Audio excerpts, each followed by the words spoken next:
ભરતમુનિ એવું કહે છે કે વિશ્વની અંદર સંપૂર્ણ સંસારની અંદર બે જ નૃત્ય હતા. એક હતું તાંડવ નૃત્ય અને બીજું હતું લાસ્ય નૃત્ય. આપણે અત્યારે જે કાંઈ સાંભળીએ છીએ બરોબર ને, લોક નૃત્ય તરીકે આપણે ગરબા ખબર હોય, ઘુમર ખબર હોય, કાલબેલિયા ખબર હોય, શાસ્ત્રીય નૃત્યમાં આપણને ભરતનાટ્યમ, મણિપુરી, કથકલી, મોહિની અટ્ટનમ, સત્રિયા, ઓડિસી જે આવડતું હોય આ એક પણ નૃત્ય પહેલા નતા. ભરતમુનિ એવું કહે છે કે આ સંપૂર્ણ સંસારની અંદર માત્ર ને માત્ર બે જ નૃત્ય હતા, તાંડવ નૃત્ય અને લાસ્ય નૃત્ય. અને આ બંને નૃત્યનું સર્જન ઈશ્વર દ્વારા કરવામાં આવેલું છે, માણસે નથી કરેલું, ઈશ્વર દ્વારા સર્જન. તાંડવ નૃત્યની રચના ભગવાન શિવે કરી અને લાસ્ય નૃત્યની રચના ભગવાન વિષ્ણુએ કરી. સમય સંજોગે માનવે પોતાની જરૂરિયાત મુજબ આ બંને પ્રકારનો ઉપયોગ કરીને અલગ નૃત્યોને સર્જન કર્યું.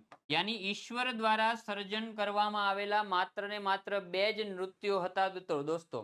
તાંડવ અને લાસ્ય. સંસારની અંદર બે જ નૃત્ય અસ્તિત્વમાં હતા જેનું સર્જન ભગવાને કરેલું હતું.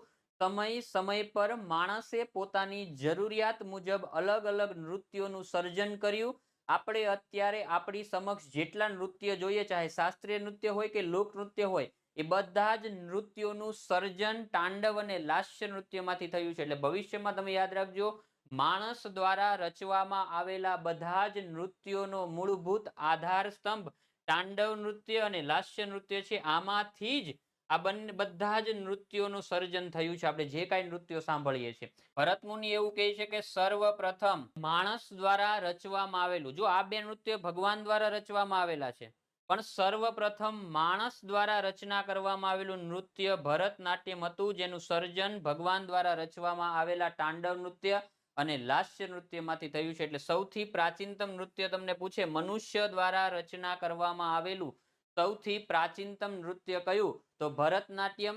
સર્વપ્રથમ રચના પામેલું નૃત્ય કયું, તો બી આવશે ભરતનાટ્યમ.